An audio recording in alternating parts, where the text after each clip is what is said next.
6 মাস পূর্ণ হলেই বাচ্চার সলিড কি দিয়ে শুরু করবেন, সলিডে কি ধরনের খাবার রাখবেন সবকিছুই থাকছে আজকের ভিডিওতে। আমার লাবিবের যখন 6 মাস পূর্ণ হয়েছিল ওকে এইভাবে ভাতের পুরিস করে দিতাম। এটা ভীষণ উপকারী পুষ্টিকর একটা খাবার। এখানে ভাতের চাল নিয়েছি অল্প পরিমাণ, নিয়ে নরমাল টেম্পারেচারের পানি দিয়ে ভালোভাবে ধুয়ে নিব। বাচ্চাকে যে কোনো খাবারই দেন না কেন শুরুতে 3 দিনের রোজ ফলো করে দিবেন।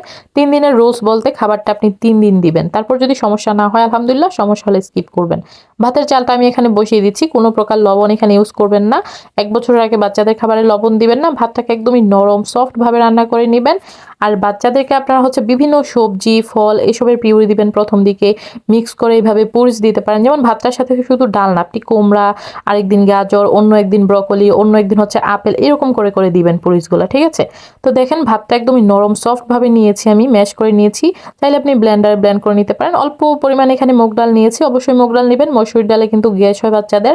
নর্মাল টেম্পারেচারের পানি দিয়ে এটাকে একটু ভিজিয়ে রাখবেন। আর এক্ষেত্রে বাচ্চাদেরকে মুগ ডালটা আপনি নর্মালিও শুধু রান্না করে দিতে পারেন, যে পুরি হিসেবে দিতে হবে এমনটা না, বিভিন্ন সবজির সাথে মিক্স করে দিতে পারেন। ডালটাকে একদম ভালোভাবে ধুয়ে নেবেন। তারপর এটাকেও আমি বসিয়ে দিচ্ছি রান্না। এখানে হচ্ছে আমি নর্মাল টেম্পারেচারের পানি দিয়ে একটু মশলা ইউজ করব। মশলা বলতে অন্য কোনো মশলা নয়, জাস্ট একটু দারুচিনি এলাচ এটা আপনি দিতে পারেন, পরে এটা তুলে ফেলে দিবেন। তো ডালটা এইভাবে রান্না করে নেবেন, লবণ দিবেন না ভুলেও। বাচ্চাদের খাবার 1 বছর আগে এমনিতেই বাচ্চারা অভ্যস্ত হয়ে যাবে লবণ ছাড়া। তো জাস্ট এইভাবে রান্না করে আপনি হচ্ছে মিক্স করে এই খাবারগুলো বাচ্চাকে দিবেন।